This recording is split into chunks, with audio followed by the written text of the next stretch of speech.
झटपट बातम्या प्रस्तुत करतात सी प्लॅडिन, इंडियाज नंबर 1 अँटीसेप्टिक, तुमचा फास्ट एड एक्सपर्ट.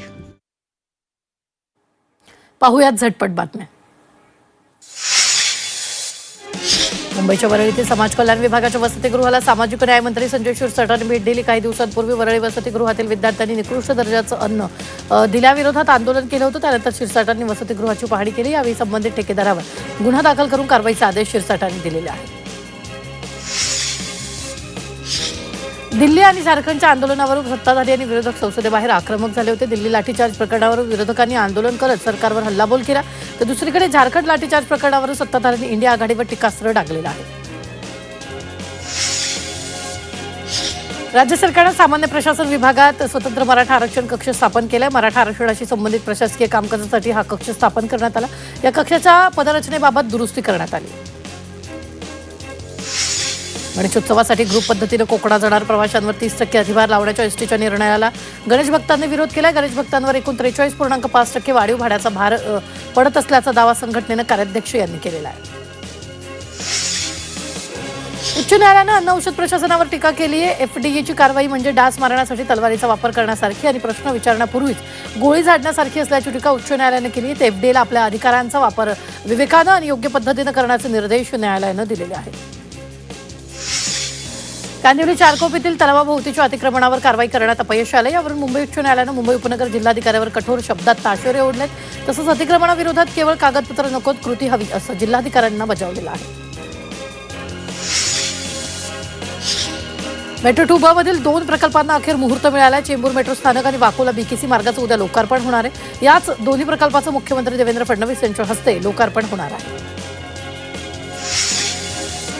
राज्य सरकारनं विविध विभागातील अधिकाऱ्यांच्या वित्तीय अधिकाऱ्यांच्या मर्यादा वाढवण्याचा निर्णय घेतला. लहान मोठ्या कामांकरिता मंत्रालय स्तरावरील मंजुरीची प्रतीक्षा करावी लागू नये यासाठी हा निर्णय घेतला. यामुळे विभाग प्रमुख, प्रादेशिक कार्यालय प्रमुख आणि कार्यालय प्रमुख यांच्याच स्तरावर या फायलींचा निपटारा होईल. धारावीचा पुनर्विकास सुरू केलाय, तरीही मूळ झोपडपट्टीवासियांच्या पात्रतेत अडचणी येत आहेत. पात्रतेचा निकष पाळले गेला. धारावीतील किमान 50% झोपडपट्टीवासियांना धारावी बाहेर जावं लागणार आहे.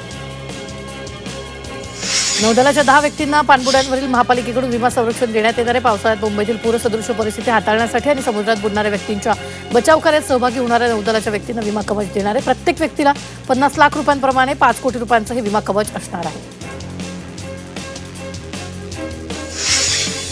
मेट्रो 2 आणि 7 मार्गिकेवरील जागा भाडेतत्वावर देण्याचा निर्णय महामुंबई मेट्रो संचालन मंडळानं घेतला. त्यानुसार निविदा प्रक्रियेला सुरुवात झाली आहे. खाद्यपदार्थ, किरकोळ विक्री सेवा व्यवसाय आणि इतर व्यावसायिक उपक्रमांसाठी जागा भाड्यानं देण्यात येणार आहे. उद्यापासून श्रावण महिन्याला प्रारंभ होत असून आज गटारी अमावस्येनिमित्त ठाण्यात मोठ्या प्रमाणात मटण चिकन दुकानाच्या बाहेर ग्राहकांनी गर्दी केली. नेहमीप्रमाणे आज जास्त प्रमाणात खरेदी करण्याचा बेत नागरिकांनी आखलेला आहे. परीक्षांमधील पेपरफुटी रोखण्यासाठी केंद्राच्या धर्तीवर मार्गदर्शक नियमावली तयार करण्याचे निर्देश उच्च आणि तंत्र शिक्षण मंत्री चंद्रकांत पाटील यांनी विद्यापीठांना दिले. पेपरफुटीसाठी अधिकारी कर्मचाऱ्यांची जबाबदारी निश्चित करण्याचं त्यांनी सांगितलं. कुलगुरूंनी आठवड्यातून 1 दिवस 50 विद्यार्थ्यांची थेट संवाद साधावा अशी सूचना सुद्धा करण्यात आली. गणरायाच्या आगमनापूर्वी विसर्जन रस्त्यावरील खड्डे तात्काळ भरण्यात यावे, तसंच रस्त्याचं डांबरीकरण करावं अशी मागणी करण्यात आली. मुंबई सार्वजनिक गणेशोत्सव समन्वय समितीने ही मागणी केली. तसंच विसर्जन मार्गावरील फांद्यांची छाटणी आणि लटकणाऱ्या केबल्स काढण्याचीही मागणी करण्यात आली. मुंबईसह ठाणे, रायगड आणि पालघर या जिल्ह्यांमध्ये मुसळधार पावसाचा येलो अलर्ट दिलाय. तसंच कोकण प्रदेशातील सर्वच जिल्ह्यांना आणि पुणे घाट माथ्याला ऑरेंज अलर्ट देण्यात आलाय. मुंबईत यंदा सरासरीहून उशिरानं दाखल झालेल्या मोसमी पावसानं ऑगस्टच्या सुरुवातीला दिवसातच 2000 मिमीचा टप्पा पार केला. छत्रपती संभाजीनगरातील जायकवाडी धरणातून गेल्या 6 दिवसांपासून सुरू असलेल्या पाण्याचा विसर्ग अखेर पूर्णपणे थांबवण्यात आलाय. धरणात वरच्या भागातून येणारी पाण्याची आवक पूर्णपणे थांबली. त्यामुळे धरणाचे 18 दरवाजे बंद करण्यात आले, तर धरणात सध्या 94% पाणीसाठा आहे. धुळे जिल्ह्यात तब्बल 15 दिवसानंतर पावसानं हजेरी लावली आणि या पावसामुळे अरुणावती नदीला पूर आला असून जोईदा सांगवी रस्ता बंद झालेला आहे. जोईदा परिसरातील अरुणावती नदीला पूर आल्याने नदीचं पाणी पुलावरून वाहत असल्यानं जोईदा सांगवी रस्ता सध्या वाहतुकीसाठी बंद झाला आहे.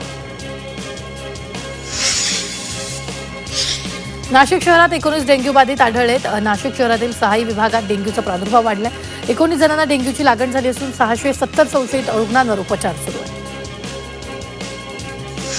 पालघरमधील काही भागांमध्ये गेल्या काही दिवसांपासून पुन्हा भूकंपाचे धक्के जाणवतात. या पार्श्वभूमीवर जव्हार परिसरातील काही गावांमध्ये एनडीआरएफच्या पथकाकडून भूकंपाच्या वेळी घ्यायची खबरदारी आणि बचाव कार्याचं प्रात्यक्षिकं देण्यात आलं. मुंबईतील घाटकोपरमध्ये दरड कोसळून 7 जणांचा मृत्यू झाला. घाटकोपरमधील अशोकनगर येथील गौसिया चाळ परिसरात डोंगराचा भाग कोसळून दुर्घटना घडली.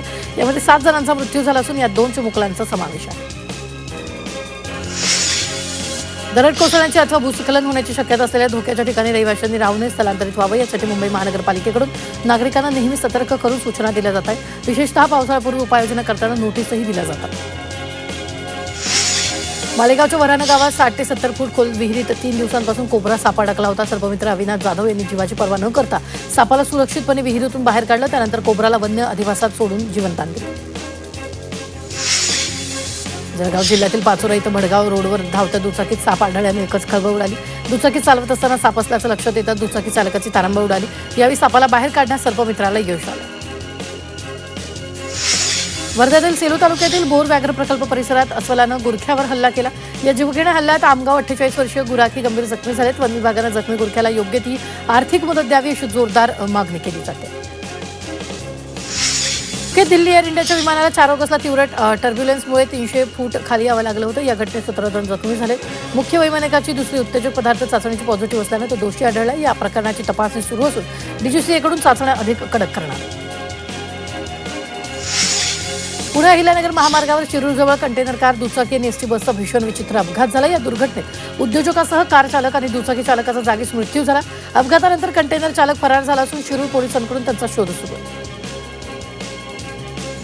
जळगाव जिल्ह्यातील भडगावजवळ भरधाव कारनं मालवाहू वाहनाला पाठीमागून जोरदार धडक दिल्यानं मालवाहू वाहन पलटी होऊन अपघात झाला. या अपघातात मालवाहू वाहनातील 4 जण जखमी झाले आणि अपघातानंतर कार चालक घटनास्थळावरून पसार झाला असून या प्रकरणी तपास सुरू आहे. भंडारा तुमसर मार्गावर भरधाव कार बावनथडी कालव्यात कोसळल्याची घटना घडली. या अपघातात कारमधील 2 तरुण थोडक्यात बचावले असून सुदैवानं जीवितहानी टळली. खरबी शेतशिवाराजवळ चालकाचं वाहनावरील नियंत्रण सुटल्यानं वळणावर कार थेट रस्त्यालगतच्या बावनथडी कालव्यात जाऊन कोसळली. अन्न औषध प्रशासनानं राज्यातील आयुर्वेदिक औषध उत्पादक कंपन्यांची तपासणी केली. यावेळी पुणे जिल्ह्यातील 3 कंपन्यांचं उत्पादन परवाने कायमस्वरूपी रद्द करण्यात आले. तर आयुर्वेदिक औषधांच्या निर्मितीत गंभीर त्रुटी आढळल्यानं ही कारवाई करण्यात आली. मुंबई आग्रा महामार्गावर 40गाव फाट्याजवळ पोलिसांनी कारची तपासणी केली. वाहनातून 6,67,000 रुपयाचा प्रतिबंधित विमल पान मसाला आणि गुटखा जप्त करण्यात आला. वाहनासह एकूण 11,67,000 रुपयाचा मुद्देमाल जप्त करून दोघांना अटक करण्यात आली. पुण्यातील मंगळवार पेठेत दिवसाढवळ्या दुचाकी चोरीला गेल्याची घटना घडली. दुचाकी पार्क केल्यानंतर काही वेळाने ती गायब असल्याचं निदर्शनास आलं. चोरीची घटना सीसीटीव्हीत कैद झाली असून फुटेजच्या आधारे पोलिसांकडून चोरट्यांचा शोध सुरू आहे. नाशिकच्या नांदगावमध्ये अज्ञात चोरट्यांनी मालेगाव रोडवरील रत्नपारखी मळ्यातून घरासमोर लावलेली बुलेट चोरून नेली. चोरीची घटना आणि चोरटे सीसीटीव्हीत कैद झाले असून पोलिसांकडून फुटेजच्या आधारे चोरट्यांचा शोध सुरू आहे. नाशिकच्या येवल्यात चोरट्याने धुमाकूळ घातला. दुचाकी चोरीची घटना सीसीटीव्हीत कैद झाली आणि या घटनेमुळे पोलिसांनी गस्त वाढवून चोरट्यांचा बंदोबस्त करावा अशी मागणी होते. संरक्षण लेखा विभागातील 2 अधिकाऱ्यांनी कंत्राटदाराकडून आर्थिक लाभ मिळवण्यासाठी कंत्राटी कर्मचाऱ्याचा मध्यस्थ म्हणून वापर केल्याचा आरोप आहे. या प्रकरणी सीबीआयने 3 जणांविरुद्ध गुन्हा दाखल केला असून 1,22,00,000 कंत्राटाशी संबंध आर्थिक व्यवहारांची चौकशी सुरू आहे. गोंदियामध्ये 20,000 रुपयाची लाच स्वीकारताना वनपालासह 2 वनरक्षक एसीबीच्या जाळ्यात अडकले. वाळू उपसा आणि वाहतुकीबाबत कारवाई न करण्यासाठी आणि गुन्हा दाखल न करण्यासाठी हे वनरक्षक लाच स्वीकारत होते. अमेरिकेचे राष्ट्राध्यक्ष डोनाल्ड ट्रम्प यांनी इराणकडून हल्ल्याचा धोका असणाऱ्या जुलैमध्ये तुर्कीहून ब्रिटनला जाताना गुप्तपणे विमान बदलल्याचं वृत्त आहे. तर अंकारा विमानतळावर ट्रम्प यांनी नेहमीच्या एअरफोर्स 1 ऐवजी एअरफोर्स C-32A विमानाचा वापर केला होता.